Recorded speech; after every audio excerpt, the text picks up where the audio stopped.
Oke. Halo teman-teman, Assalamualaikum warahmatullahi wabarakatuh. Jadi pembahasan kita kali ini terkhusus untuk orang-orang yang bodoh, orang-orang yang sadar dan belum sadar dan pura-pura nggak sadar atas dosa-dosa yang mereka perbuat atas setiap menit, setiap detiknya. Dan dosa apa lagi kalau bukan dosa persinahan.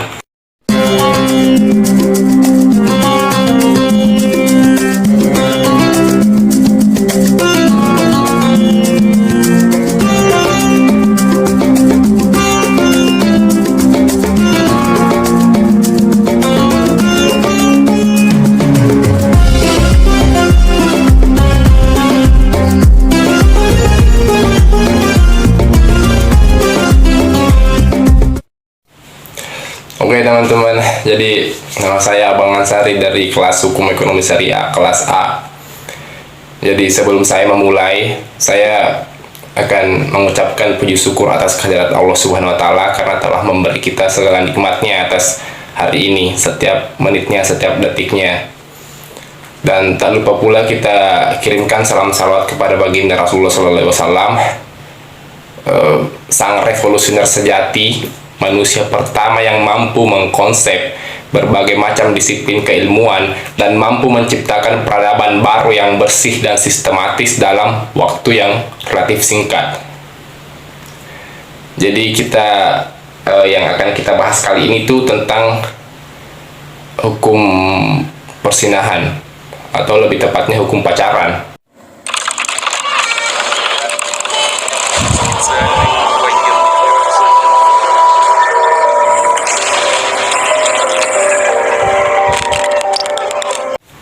Jadi di zaman sekarang teman-teman, sangat mudah untuk menemukan hal tersebut. Bahkan di tempat umum sekalipun, itu kalian bisa menemukan berbagai orang yang berzina, berduaan, bersentuhan dengan yang bukan mahramnya.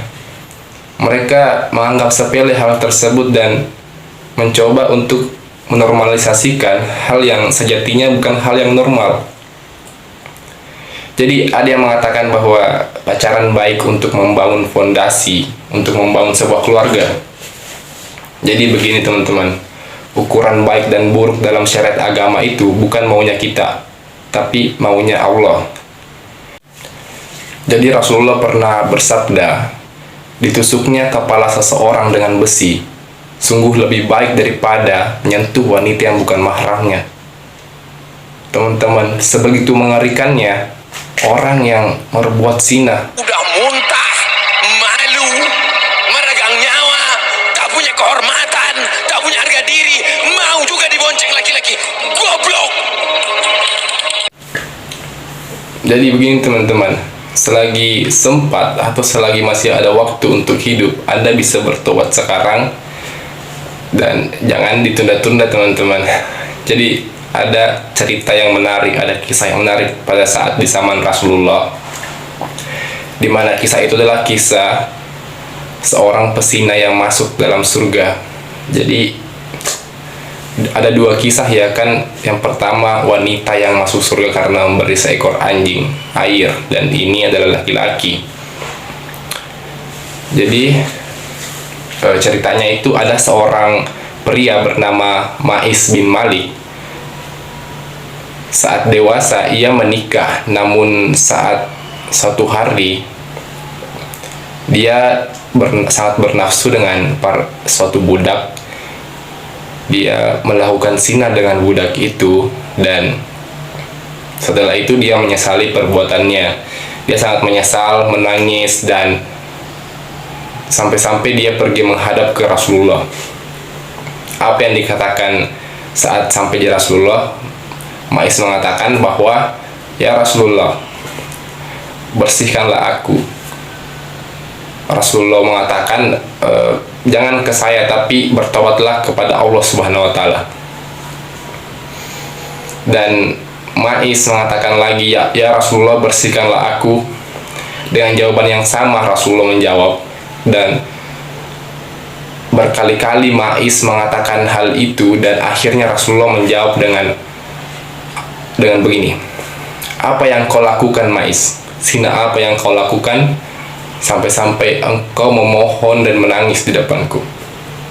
Dan Mais menjelaskan semua bahwa dia berzina dengan seorang budak. Dia melakukan hal tersebut, hal yang mungkin dikatakan hal yang sangat sensitif. Dan Rasulullah setelah mendengar cerita si Mais ini, Rasulullah memerintahkan para sahabatnya untuk melakukan proses rajam untuk si Mais.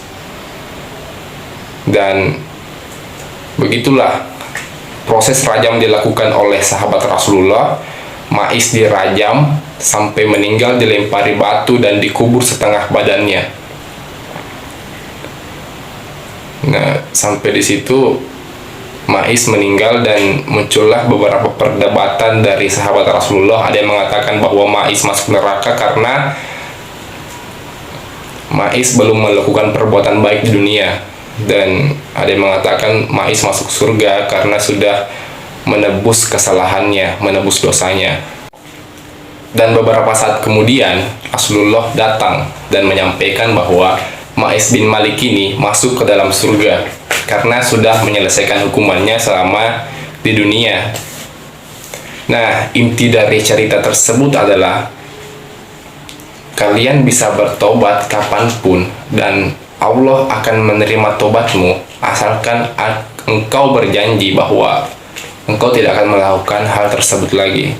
Dan jika kau melakukan hal itu lagi, Anda bisa bertobat lagi, tapi ingat, mati itu tidak ada yang tahu. Jangan sampai Anda belum sempat bertobat terus Anda meninggal. Itu yang paling ditakutkan ya. Oke, baik teman-teman, jadi pembahasannya sudah selesai. Mungkin Anda dapat mengerti atau tidak, itu urusan kalian. Jadi kali ini intinya yaitu tergantung kalian sendiri. Anda mau berzina atau tidak, itu tergantung pribadi kalian. Tidak ada yang bisa mengatur kalian kecuali diri kalian sendiri. Dan kalau kalian mau bertobat sekarang bisa sekali, asal kalian berjanji tidak akan melakukan hal tersebut lagi. Dan ingat, mati ada di tangan Tuhan, dan Anda tidak tahu kapan Anda mati, kapan Anda bisa bertobat, kapan Anda bisa melakukan hal-hal baik untuk orang lain. Cukup sekian, mungkin ada kesalahan kata yang tidak Anda terima, mohon dimaafkan. Billahi bisabil haq, astagfirul khairat. Assalamualaikum warahmatullahi wabarakatuh.